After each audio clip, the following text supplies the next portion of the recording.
Hey everybody, this is Laxlord. He is a Diamond 1 mid laner, known for his Viktor and Kiana with emphasis on wave management and zapping players off the map. He has also received multiple MVP awards in leagues. You're watching the episode, Viktor Main gives 5 essential tips. I'm your host, Proof. Let's get to it. We are going to start off with What's Up With That, where it's a segment players from my Discord sent me clips and we're just going to react to it with a guest of honor today. What's up with that? What's up with that? Here we got a guy named Gator, and he's playing against a Renekton level 15 against level 14. He does get a lot of poke on him, and now Chaos Storm is used. He's kiting him quite well, and he secures the kill. He's playing a little aggressive, but he has the exhaust, so he's allowed to do it pretty easily. I like how he's playing within his W, forcing the Renekton to run into him. With the lead, he's never going to have to blow the Zonia's Hourglass. He made very good use of his Q movement speed and the shielding. I think he could have fired the ult a little earlier. Since he is max passive upgrades, it's going to move fast no matter what. Renekton can't outrun it. This is second highlight, which is going to be played right now.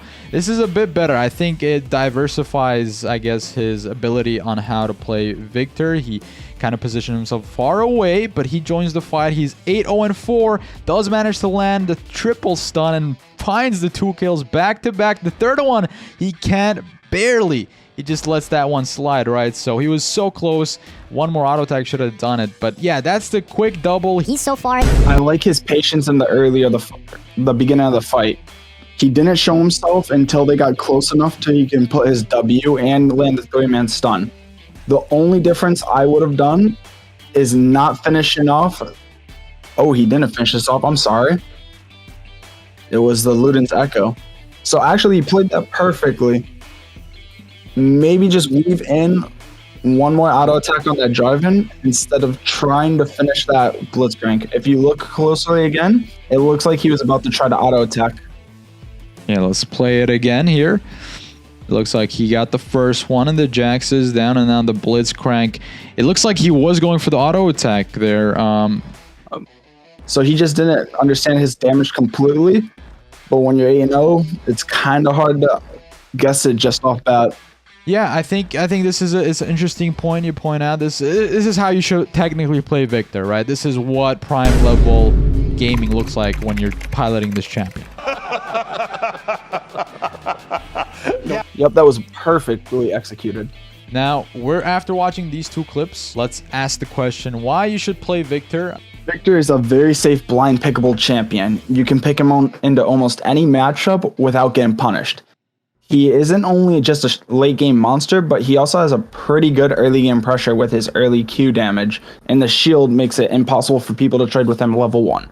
The only couple champions that could trade with him level 1 are really Silas, and that's because the E. And the way to counter that is just by not going overly aggressive into his minion wave, so you get hit by those double E's. Besides that, he has great wave control to roam and help out your junglers. So he doesn't only prioritize his lane, he also is great for helping your team, which is where the meta shifts to, is helping junglers at the moment. Let's move on to the first point we have here, and that is going to be runes and items. So for the runes, you have 2 options for your primary keystone, which is Phase Rush and Electrocute. Phase Rush is more of a late game build where you play it towards team fighting and just survivability. Electrocute is for early game dominance. And both these trees, you want to go for the Mana Flow Band on Sorcery and the Transcendence Scorch. This will allow you to have no mana issues in the early game and have a little bit of early game pressure that you're going to lack from not going the Electrocute. If you're going to go the Electrocute tree, you're going to go Electrocute, Taste of Blood for the healing, Eyeball Collection, and either the Ravenous Hunter, which gives you bonus healing off abilities, or Relentless Hunter, where you get the bonus movement speed off getting kills. Both secondary trees are that are optional. Is Inspiration, where you go Biscuits and the Time Warp Tonic for the Corrupted pot start, or Domination if you go the Sorcery, where you go Taste of Blood and Eyeball Collection. And we'll have these obviously on the screen. So I guess that kind of sums up our runes for the moment. What about items and itemization to get that maximum advantage on Viktor? So when you're playing Viktor, your item start depends on the tree you pick. If you go for the inspiration second tree, you want corrupting pot. If you go for the electrocute with the electrocute second tree, you want to go for Doran's Blade or Dark Seal. You still could go the corrupting pot, but it's just not as worth it without the Time Work Tonic. Going into your builds, I will almost always go the Ionia boots for the CDR or Merc Treads for the cooldown. I meant for the tenacity. Never really go the Sork shoes just because you don't need the magic pen as much as the ability haste or the tenacity. You're going to be getting plenty of magic pen in your builds, no matter what build path you go. All right. There are two standard build paths you're going to take. The Luden's Tempest or the Landre's Anguish. You could go for the Everfrost, but you will lack a lot of damage doing that, and it's just not worth it compared to the other two. You go the Luden's Tempest into a tank with 2 or less tanks, with the tanks being bruisers mostly. So like a Xin Zhao, a Gnar top lane. But you'd go the Leandre's Anguish against a Malphite top, Orin top, a Galileo mid, another tank jungle or a shielding jungler, like an Ivern, Sejuani. Well, all right. I guess those are the two options you have. It seems flexible, right? This champion could be played different ways, and which moves on, which lets us go to the second point at hand. It's going to be the power spike. Let's talk a little bit about that. So your power spikes don't only come from items on this champion. So a big part of the Viktor kit is his passive, where he gets his upgrades. You get your first power spike with your E upgrade. This allows you to get clear waves in 1 Q, the backline minions in 1 E, not Q. And then the next power spike is going to be your mythic item. Depending on your lane matchup, it can be stronger than not. Because if you aren't facing a tank in the mid lane, but they have 2 or more tanks, you're going to want to go the Elandres, and it's not going to help you in 1v1 pressure, but it's going to help you in the team fights. Now, if you get the Ludens, though, your lane and pressure spike is going to be completely boosted. Yeah. It's gonna, would you want to elaborate on that a little bit further if you have anything to add? The power spikes with Viktor coming from his passive are a lot more deadly than most champions. Because once you get that max upgrade, that final upgrade, you will have the bonus movement speed on your ult, which is very annoying if you're facing Viktor. Not being able to get away from that is just tilting. I know this firsthand, trust me. But also having his W drag people towards the middle on the stun is very good in the Q speed up. So he scales very well just based on passive alone. Most champions don't have that luxury, except certain champs like Cassiopeia. Yeah. And now, speaking of matchups, right, you did mention Cassiopeia. Let's talk a little bit about the mid lane matchups that Viktor might have. What's good for him, what's bad for him, and what champion do you, or which champion do you just permaban straight up? So, champions that you don't really want to face as Viktor are going to be Kassadin, because he's just going to be able to scale. You won't kill him in lane, and he's going to outscale you. It's not a losing matchup, but it's going to be a late game monster just like you, except even stronger. LeBlanc is annoying to face in lane. A good LeBlanc will be able to dodge, never get stunned by your W, dodge your E. She's just very difficult to deal with. You won't see this in competitive play, but you guys are looking to pick Viktor in solo queue. You really have to watch out for Annie. I'm pretty sure she's the #1 counter in U.GG right now. Annie just counters everything he wants to do just by clicking R. True. You want to play based on your movement speed with him, and her point and click R pretty much just guarantees a stun, and you're dead.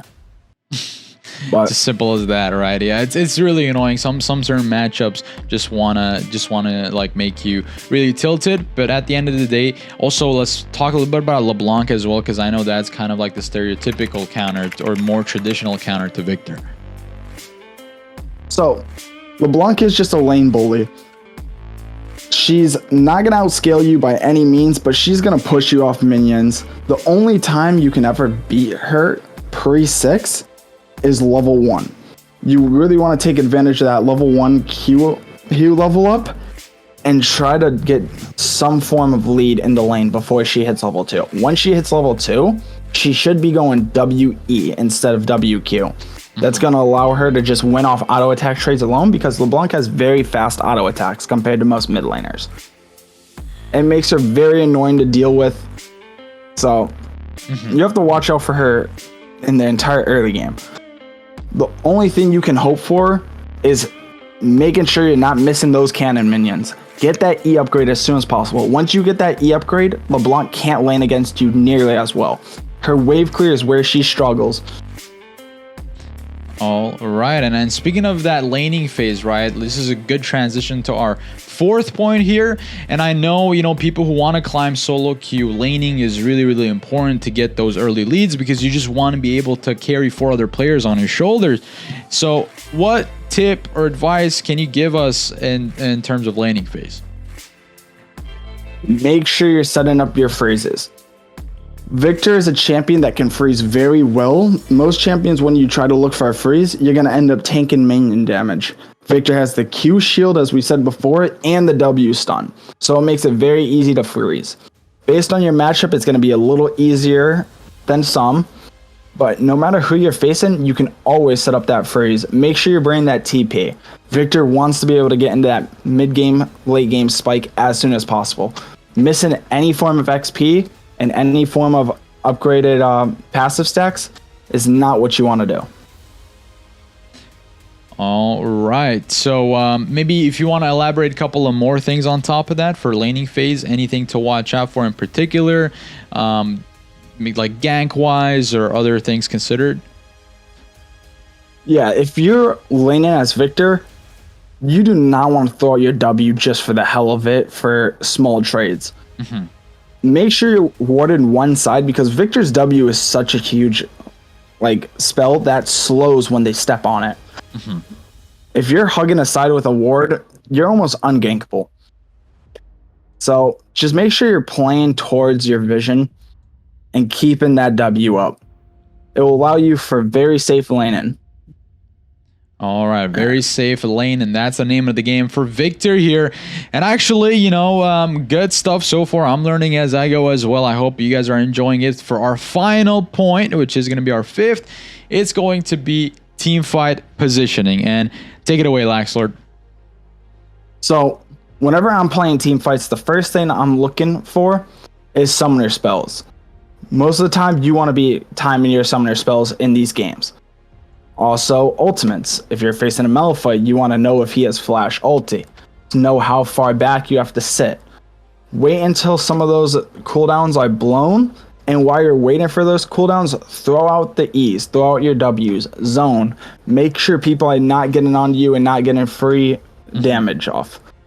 Once a fight breaks out, depending on your build path, you can either focus the tanks and try to burn them with your Landry build, or you can look to use your ult right away and make sure you're using the second part of it to move it around for yourself. A lot of people in lower elo, even diamond elo, don't pay attention to his ult in the team fight, and you can get solo kills just off of your R's in these fights. Make sure you're using your Q every time it's up. That movement speed is remarkable in these team fights. It allows you to slip to the background very quickly if you see an opportunity to burst one of their carries out. So you're prioritizing their carries. You could do frontline damage is pretty much a freebie for you. You have a lot of great positioning, a little bit of flexibility here. But let's say like a fight breaks up, right? A fight is happening. It's a 5v5 bot side jungle, right? You don't have a lot of vision. You don't really see the AD carry yet. You just see the front line. What abilities are you spamming?